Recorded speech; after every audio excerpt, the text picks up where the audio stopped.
Subhanahu wa Ta'ala. Lalu bagaimana caranya agar kita selaku ibu menjadi ibu yang dirindukan oleh anak-anak kita? Ada yang tahu caranya ini? Bagaimana caranya kita selaku orang tua, terutama ibu, dirindukan, dinanti-nanti, ditunggu-tunggu oleh anak kita?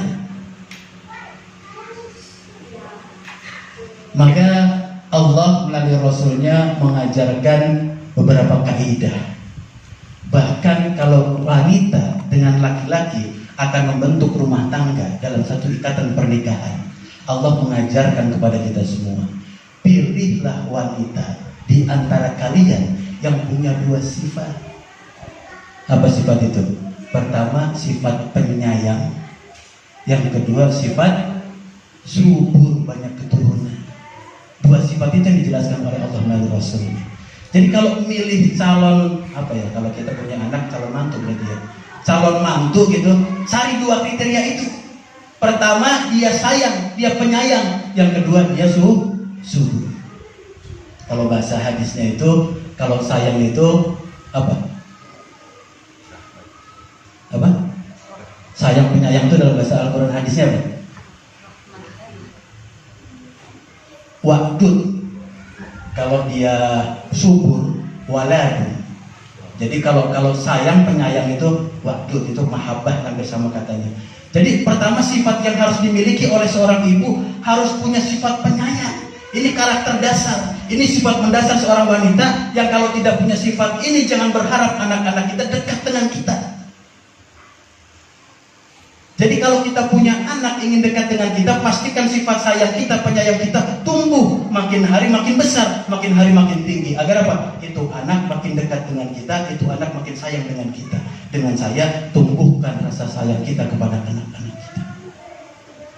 Jadi kalau kita saja dengan pasangan, gitu ya. Kalau kita dengan pasangan namanya mawaddah. Mawaddah itu artinya kasih sayang terhadap pasangan. Tapi kalau kepada anak Tuhan, jadi cinta kita kepada anak. Jadi kalau kita mau lihat ukuran suami istri masih sayang nggak sama kita, gampang nggak mengukurnya kira-kira Bu? Kalau kita mengukur nih suami kita masih sayang nggak sama kita, gitu.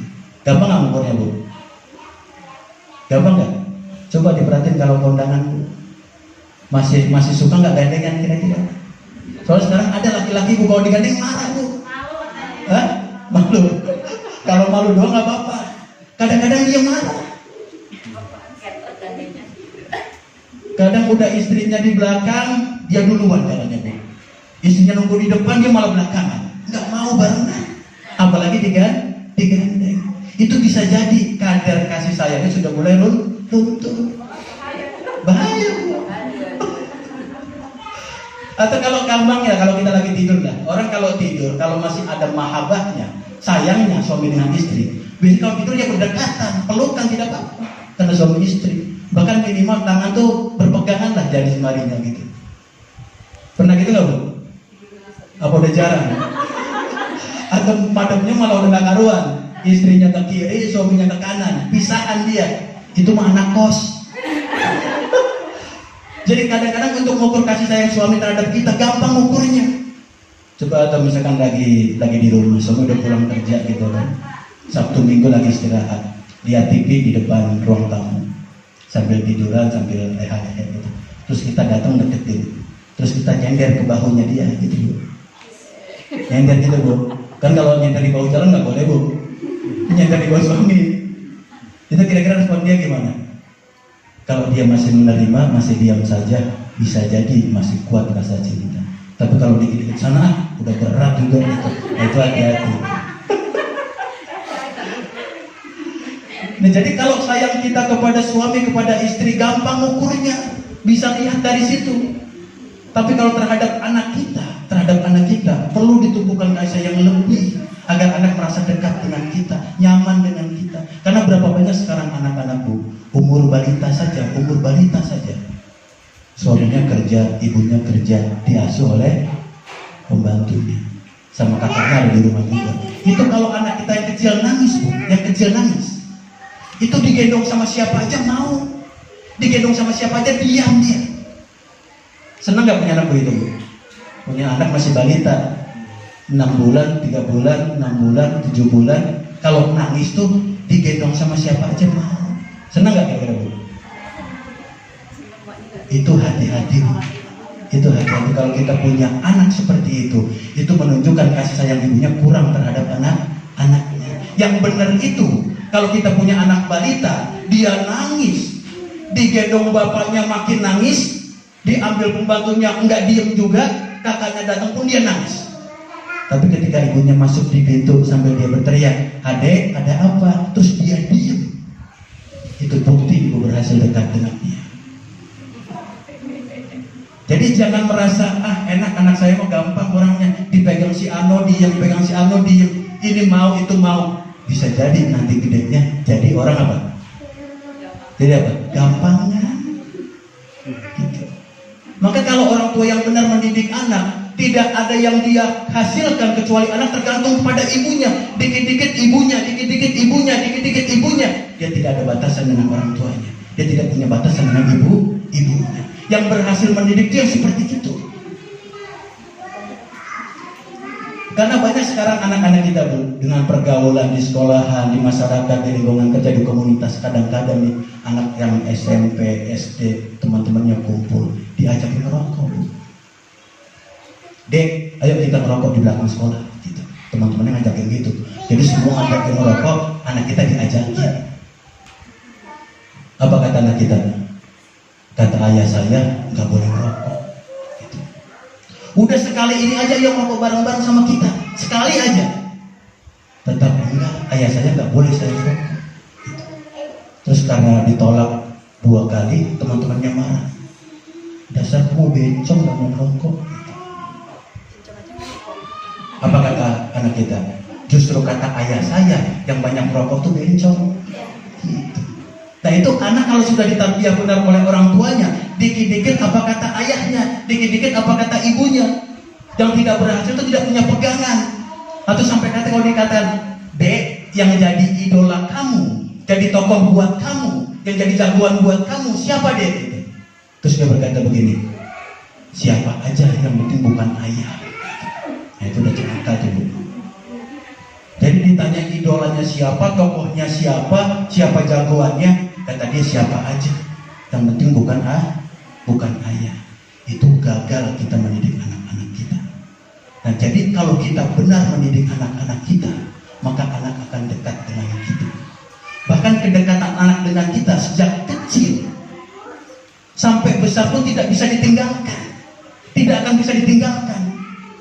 Contoh saja lah, kalau anak umur di bawah 1 tahun, biasanya udah bisa mulai diri sama jalan tuh berapa? 11 bulan, 12 bulan, setahun lah kira-kira ya. Rata-rata orang 11 ke 12 tahun lah kira-kira. Kalau kita bikin simulasi nih Bu, anak kita dirikan di sini, yang setahun tadi itu umur 12 bulan. Terus kita berjejer di situ Bu. Ada ibu selaku ibunya, bersama-sama juga di situ ada siapa? Ada artis, sebut saja siapa? Ada Luna Maya, ada siapa lagi?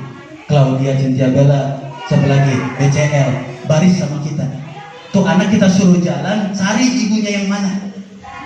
Terus masing-masing kita yang berdiri di sana mengatakan, "Dek, kesini, Dek, kesini," semua bilang begitu.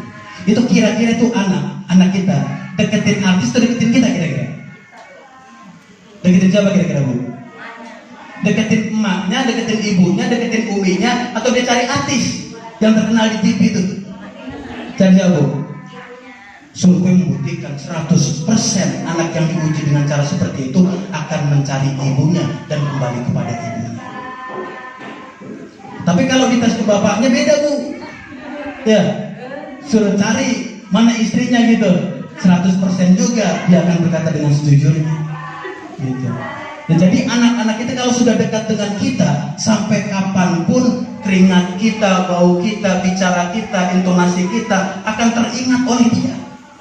Dan itulah yang menjadikan anak itu rindu dengan ibunya. Jadi yang pertama itu, pastikan ketika bicara mendidik anak ada kasih sayang, ada sifat sayang dalam diri kita. Yang kedua tadi sifat apa? Waladun, artinya subur. Subur di sini bukan subur badannya Bu, tersubur badan lagi. Subur di sini mas subur masalah keturunan, masalah zuriat, banyak anak. anak-anak yang sehat umumnya dihasilkan oleh orang tua yang sehat pula. Dan ciri orang tua yang sehat, terutama ibu, mudah melahirkan, mudah mengandung, mudah untuk hamil. Maka ini pun satu kriteria yang harus kita pegang.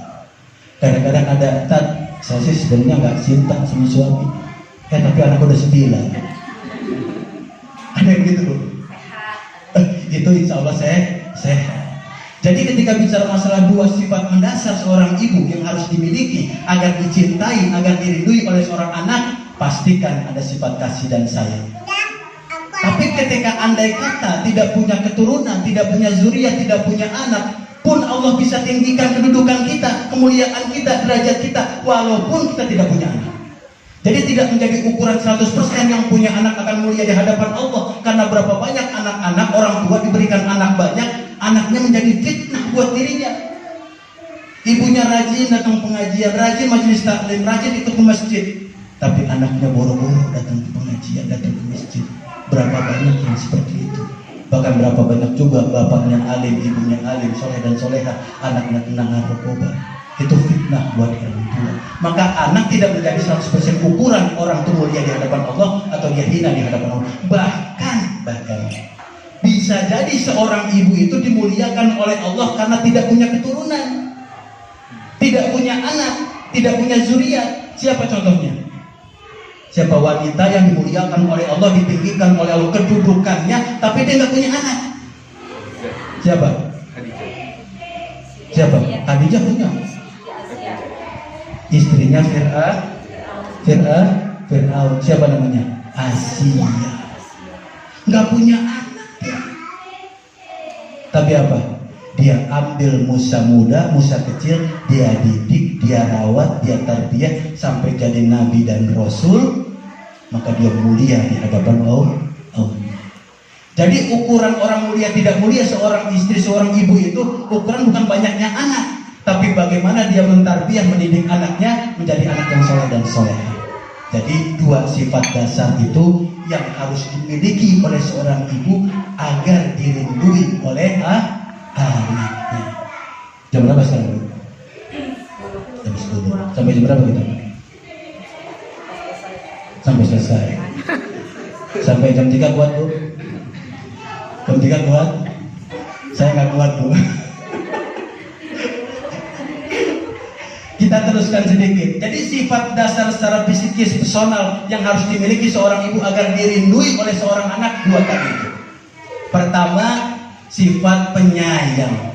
Yang kedua, bagaimana dia mendidik anaknya. Bukan masalah jumlah anaknya, tapi bagaimana dia mendidik anaknya. Yang ketiga, atau bagian yang lainnya, skill apa, keterampilan apa yang harus dimiliki oleh seorang ibu agar dirindui oleh seorang anak atau dirindui oleh anak-anaknya. Apa skillnya Bu kira-kira Bu? Kalau tadi kan sifat dasar kita nih, secara psikis kejiwaan yang harus penyayang, kemudian optimal, benar-benar sungguh-sungguh dalam mendidik anak.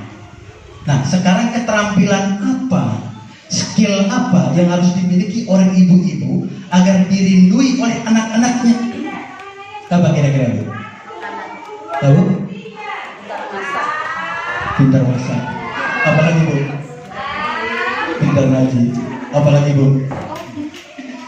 Ternyata sebelum berangkat kepada hal-hal yang besar, seperti misalkan nih, rajin ngaji, hafalannya bagus, tilawahnya bagus, makhrajnya bagus, kemudian dakwahnya juga dia bisa, gitu kan. Sebelum sampai ke sana, keterampilan dasar yang harus dimiliki oleh ibu-ibu pertama benar. Tadi pertama masak. Yang pertama masak. Memasak itu keterampilan dasar yang harus dimiliki oleh ibu-ibu. Walaupun kalau kita buka kitab-kitab fikih, Al-Quran dan hadis, tidak ada satu ayat pun, hadis pun yang menjelaskan kalau seorang istri, seorang ibu wajib untuk bisa masak. Nggak ada. Nggak ada satu ayat dan hadis pun yang menjelaskan seorang ibu wajib untuk bisa masak. Karena kita nikah itu bukan, kalau kita nikah itu untuk bikin rumah tangga, bukan bikin rumah makan. Jadi kita berumah tangga itu untuk membina rumah tangga kita, mendidik anak-anak kita, mendidik suami kita, termasuk mendidik kita. Tapi perhatikan, kebanyakan anak kalau merantau nih, dari kampung dia merantau ke kota, bertahun-tahun, 10 tahun, 15 tahun, 20 tahun. Itu kalau dia boleh milih, pengen dia pulang tiap bulan ke rumah kampungnya, di kampungnya bertemu dengan ibunya, atau paling sedikit dah tiap tahun lebaran dia pulang ke rumah ibunya di kampung. Itu kalau ditanya, Bu, kenapa pengen pulang kampung? Kata jawaban mereka apa? Kangen sama masakan ibu. Apalagi anak-anak yang ngekos nih, Bu, di Jogja, Semarang, Surabaya, 3 tahun, 4 tahun, 5 tahun di sana. Itu kalau boleh milih tiap hari pulang, pengen makan makanan kita, cuma karena jaraknya jauh. Maka kalau ditanya, apa yang buat kamu ingin pulang, pengen pulang ke rumah ibu? Tidak lain karena kangen masakan ibu. Nah, gimana kita dikangenin sama anak kita kalau masak nggak bisa? Bisa nggak dikangenin kira-kira, Bu? Masak telur dadar, telur ceplok, ngelihat tutorial di YouTube. Ada gitu, Bu? Ceplok telur, paketnya masih ada, dia buka cara masak telur. Masya Allah. Padahal orang tua kita dulu, Bu, Masya Allah, masak tuh udah jadi kayak apa ya? Kayak pembawaan jiwa, passion. Kalau udah masuk ke pintu dapur tuh ada rasa yang gembira, senang, happy. Ibu sekarang beda. Kalau udah masuk dapur berundel aja, bukannya lagi-lagi masak lagi. Gitu. Mana kalau udah masuk nggak ada yang makan, ada gitu, Bu. Jadi udah beda auranya. Perhatikan, Bu, orang kalau masak dengan senang, dengan hati, dengan cinta, sama orang yang masak dengan penuh dengan kekesalan, beda nggak rasanya, Bu? Material bumbunya sama, cara masaknya sama, disajikan dengan cara yang sama, itu bisa beda rasanya. Kenapa? Nggak dengan hati. Tapi orang tua kita dulu, Masya Allah, kalau udah ke dapur tuh sampai berhari-hari, berjam-jam lah dia di situ. Senang dia, suka dia melayani suaminya, melayani anak-anaknya, tetangga yang lain, dia senang seperti itu. Dan kalau orang dulu kan siklusnya apa? Sumur, dapur, kasur, ya. Sumur, dapur, kasur, siklusnya gitu kan. Kalau sekarang berubah tuh, Bu. Sumur, dapur, Carrefour. Tuh, udah berubah. Kalau orang dulu sumur, dapur, kasur, ya senang mereka di mana-mana. Ini yang kadang-kadang udah mulai berubah kita. Kadang-kadang makan lebih gampang ya kan? Online, pakai GoFood, pakai Grab gitu kan. Jadi udah jarang ke dapur. Padahal ke dapur itu sumber anak menjadi rindu kepada kita. Memang tidak wajib, bahkan mungkin tidak sunnah. Tapi lantaran seperti menjadikan anak rindu kepada kita dan rindu bagian dari tarbiyah kepada anak, bisa menjadi wajib jatuhnya. Maka ini yang harus diperhatikan. Maka kalau ada kholako akhwat, kholako ibu-ibu, pengajian ibu-ibu, harus dibikin satu sesi. Jangan tiap hari tuh ada ceramah terus yang disampaikan secara verbal seperti ini. Sekali-kali masak bareng. Oh, di kelompok kita 20 orang ini, ibu si ahli jago masak ini, yuk kita masak itu dari dia, belajar itu dari dia. Besok lagi apalagi yang jago masak apa, sayur apa, kita belajar lagi dari dia. Dan ini sudah diimplementasikan. Di Tangerang udah banyak majelis taklim ibu-ibu yang tiap kajian dalam sebulan tuh 3 kali kajian secara verbal, 1 hari kajian masak-masak. Mau dicoba nggak kira-kira, Bu? Udah. Mudah-mudahan bisa continue. Jadi apa? Minimal buat ibu-ibu muda yang baru membina rumah tangga, yang mungkin skill untuk memasaknya masih terbatas, terbantu dengan forum itu, terfasilitasi dengan forum itu, bisa belajar dari ibu-ibu yang lain. Gitu. Dan jadi masak itu penting karena menjadikan anak rindu kepada kita.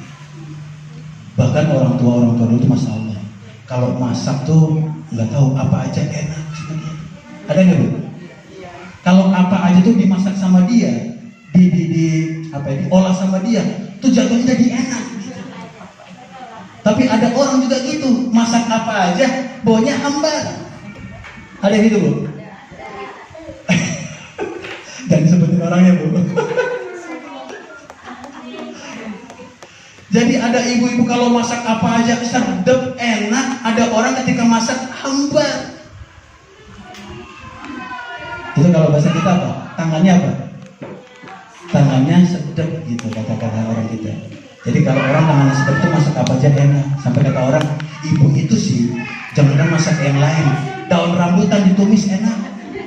Orang itu kan jago masaknya dia. Daun rambutan ditumis enak gak bu? Belum coba. Mungkin boleh dipraktikin gitu. Jadi kadang-kadang ada orang-orang tertentu karena dia cinta, dia senang, dia happy ketika masak, apa saja yang dia masak enak buat orang lain. Jadi pertama skill mendasar itu memasak. Ini sebelum bicara skill-skill yang lain, yang mendasar dulu harus kita punya. Pertama skill memasak. Yang kedua skill mendasar yang harus kita juga punya, walaupun kelihatannya remeh, harus kita perhatikan karena justru disinilah anak menjadi dekat dengan kita. Apa itu?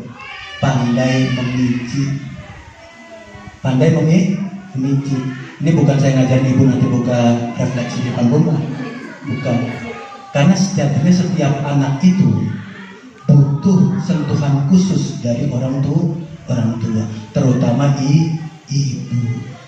Jadi ibu yang tahu bagaimana cara menyentuh anaknya. Kalau anak umur sekian, bagaimana cara menyentuhnya. Kalau dia perempuan atau dia laki-laki, bagaimana menyentuhnya.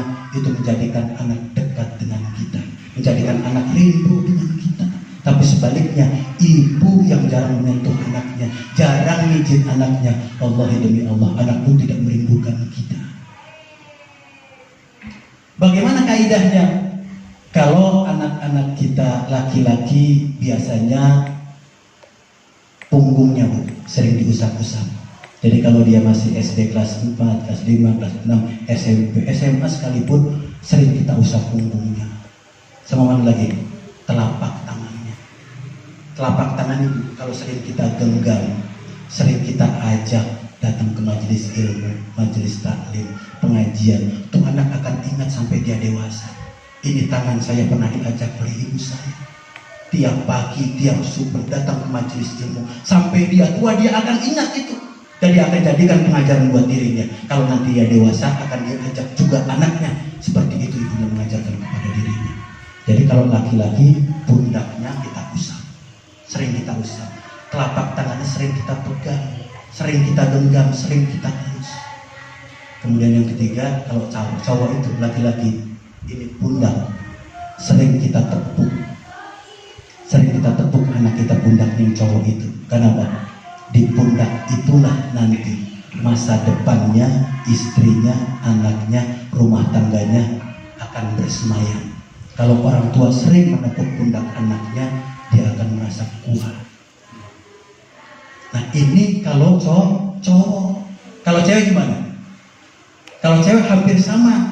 Jadi punggungnya pun harus sering kita usap, telapak tangannya sering kita pijit dan genggam. Yang ketiga perutnya, bagian perutnya sering kita usap.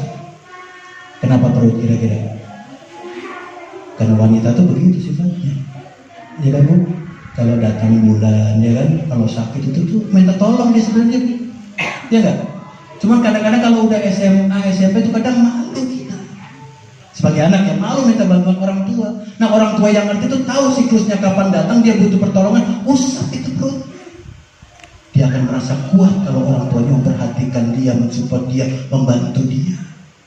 Jadi kalau perempuan, punggung, telapak tangan, sama perut. Nah ini jangan dianggap enteng bu, jangan dianggap enteng. Karena sejatinya mijit itu menjadikan orang dekat dengan kita, nyaman dengan kita. Setelah itu apa? Dia lancar bercerita kepada kita. Apa saja yang ada dalam dirinya gampang dia utarakan. Kenapa? Sudah nggak ada hambatan lagi dengan orang tuanya. Kenapa? Sudah disentuh bagian-bagian sensitifnya. Maka jangan heran kalau tukang pijit di kampung-kampung bu, di kampung-kampung ya, di kampung-kampung. Di kampung saya itu di Kebayoran Lama, Jakarta Selatan. Itu kalau tukang pijit, itu aib semua tetangga dia tahu. Tukang pijit di kampung begitu. Di sini gitu nggak? Gitu nggak? Karena ketika sudah dipijit itu tidak ada hambatan lagi dengan orang yang pijit. Apa aja dia ceritain. Anak pun begitu bu. Kalau sudah disentuh bagian-bagian 3 tadi itu, dia akan mudah cerita kepada orang tuanya. Entah itu masalah, entah itu prestasi atau sekedar info saja, dia ceritakan kepada orang tuanya. Karena sudah tidak ada hambatan. Tapi sebaliknya kalau anak tidak pernah disentuh oleh orang tuanya, dia cenderung apa? Defensif. Ada masalah disimpan, masalah disimpan. Kita anggap anak kita baik-baik saja. 2-3 bulan ada polisi datang, narkoba. Kan gak pernah cerita sama kita. 2-3 bulan gak pernah cerita sama kita, hamil di luar nikah. Maka fungsinya kita memijit, mengusap organ-organ tertentu dari anak kita agar anak mudah cerita kepada kita. Nah, jadi orang kalau sudah dipijit, bagian pentingnya dia mudah cerita kepada kita karena tidak ada hambatan lagi dengan kita. Ibu-ibu nih kalau dipijit bu, kadang-kadang bu, kadang-kadang cerita nggak ke tukang pijitnya, ngobrol nggak kira-kira bu, ngobrol nggak? Abah aja diobrolin kadang-kadang bu. Kadang lagi diurut gitu kan, pundaknya biru, ditanya sama tukang urut, bu ini kenapa biru? Dia cerita suami saya, gitu udah panjang ceritanya dah, diceritain semuanya bu. Itu sebabnya kenapa tukang pijit itu tahu semua aib tetangga, karena begitu. Maka kalau yang benar tuh pak, kalau suami kita lagi urut, lagi pijit, dampingin pak. Takutnya bablas kalau cerita. Direkam aja. Karena kalau nggak didampingin bisa bablas, bisa bablas. Sama seperti ibu-ibu kalau misalkan ke mall bu ya. Kalau suami cinta sama kita nih, suami sama kita, sering kita digandeng gitu kan. Tadi mau kondangan masih digandengnya, kalau tidur masih sering pegangan. Terus kalau kita pergi ke mall bu, kalau ke mall, kita masuk ke mall, pintu mall gitu, terus suami kita langsung ngampirin kita, langsung kita digandeng, itu jangan GR dulu bu. Itu bisa jadi 2 kemungkinan. Satu, mungkin memang dia romantis. Kedua, ada faktor ekonomis. Karena ibu-ibu biasanya kalau ke mall itu kalau nggak digandeng bahaya tuh, bisa bablas, hilaf ya, bisa hilaf. Jadi kalau digandeng sama suami di mall tuh jangan GR dulu. Itu 2 kemungkinannya. Bisa pertama karena memang dia kan otak romantis, atau dia ekonomis, khawatir kalau ibunya bablas. Karena kadang di rumah nih bu, niatnya beli rinso, keluar dari mall bawa TV LG bu. Coba bayangin. Jadi kadang-kadang tidak semudah itu. Jadi pertama tadi memasak, yang kedua memijit. Jadi anak kalau sudah gampang dipijit oleh kita, mudah dia cerita, insya Allah semua permasalahannya, perkembangannya kita bisa monitor. Yang ketiga, kalau kita ingin dijadikan ibu yang dirindukan oleh anak-anak kita, yang ketiga ini skill mendasar, belum bicara masalah jago dakwah, jago baca Quran, hafalannya banyak, sholat malamnya nggak pernah tertinggal. Sebelum sampai ke situ, bicara yang basic dulu saja dah. Pertama tadi masak, yang kedua pijit, yang ketiga pandai mendengarkan. Kalau saya tanya nih bu, ibu jago nggak ngomong kira-kira bu? Jago ngomong nggak kira-kira bu? Udah jago ngomong belum kira-kira bu? Enggak usah ditanya. Kalau ngomong, bicara, apalagi ngomel, marahin orang, ya itu kerjaannya. Itu kerjaannya. Bahkan ilmu membuktikan seorang wanita, terutama ibu-ibu, dalam 1 hari itu paling sedikit keluar berapa kata? Berapa ribu kata? Seorang wanita, ibu-ibu yang sudah berumah tangga, kalau kondisi dia sehat, kondisi kejiwaannya tenang, paling sedikit 20.000 kata akan keluar dalam dirinya. Perhatikan dulu. Beda dengan suami atau laki-laki yang dalam sehari cuma 7.000 kata yang keluar dari lisannya. Jadi 20.000 banding 7.000. Berapa banding berapa kira-kira perbandingan dulu? 1 banding 3. Jadi kalau bicara masalah ngomong, bicara, ngerumpi, ngatain orang, ngomelin orang, marahin orang, nggak usah diajarin, sudah bawaannya begitu. Udah otomatis semua ibu begitu. Nah, yang perlu dikaji, didalami lagi, dipelajari lagi, bagaimana cara kita pandai untuk mendengarkan orang lain, terutama anak kita. Kalau ngomong gak usah diajarin, kita udah jago semuanya. Tapi bicara masalah mendengarkan anak kita, harus kita akui secara jujur, kita belum menjadi ibu yang pandai mendengarkan anak-anak kita ketika dia bicara. Nah, ini PR buat kita.